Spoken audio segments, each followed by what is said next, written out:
Rhapsody for an Anchorless Night. The way that a stranger's different march becomes irrelevant in the next moment with his open arms. His smile that you sense is an expression of love for you is the question. That is the question. How a stranger becomes a friend. That is the way. Do you need to know the reason why he likes you right now?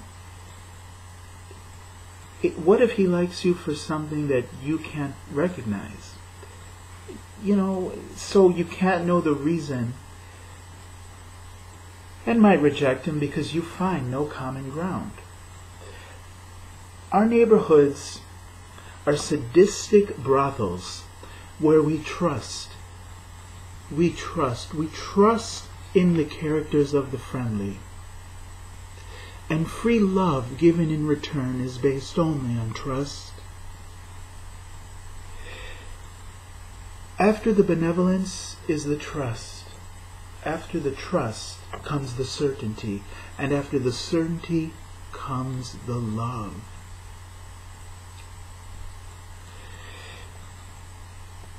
But what is a certain love to our adolescent mentalities that complain, we don't have this or that in common? This prays for a movie, that taste in a restaurant? Why must we portray reflections of such petty values?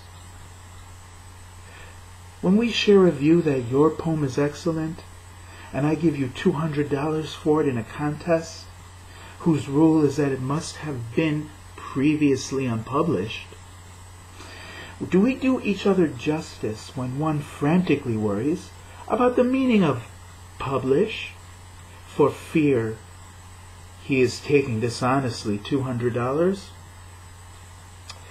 Or do we value the worth of the writer's poem recognized by both?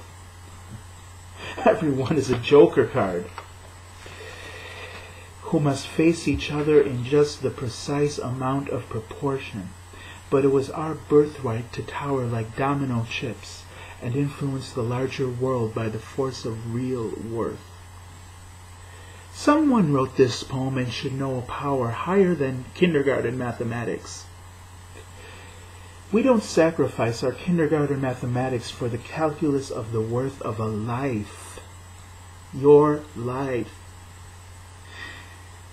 And we feel unhappy because we feel we are stuck here.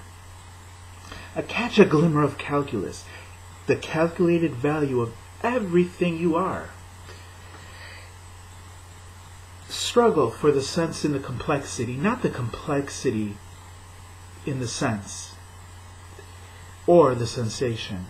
In your evolution, replace ape with man, the whole life.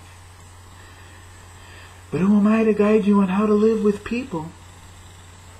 My fellowship house of cards is only 3 floors high, where my 2 friends, 10 acquaintances, castle accustomed mother, and abstraction called fellow poet, fellow neighbor, fellow philosopher, all disguise their discomfort around each other with fool's love. The shadows in the threshold outside make me want to deconstruct this fellowship of fool's love, this fellowship of cards, to erect an iron fortress. So I give everyone hard hats. I bulldoze my cathedral of affection and weld sheets of metal over their heads. Let leave who may. Enter man in casual dress lying on belly while Attila-style police speaks you aggressively, unremittingly. Enter. Man who lives in the technological oasis Tel Aviv, your breasts and womb disfigured by the fire of a pseudo-idealist monster. Enter. Pleasure seeker in a Chechnyan theater forced outside by the contaminant weapons of civil warriors. Who am I to guard those whose body have been maimed by aggressors? My fortress of sheet metal, only 4 floors high, is only slightly higher than my fellowship house of cards. My knowledge of guardianship over the objects of aggression could create a fortress 15 floors high. But militancy is not in the style of my interests, not me. And besides, where would I find the architects to build it? You? But for now, my little fortress, in which you are more than welcome, is better than no fortress at all.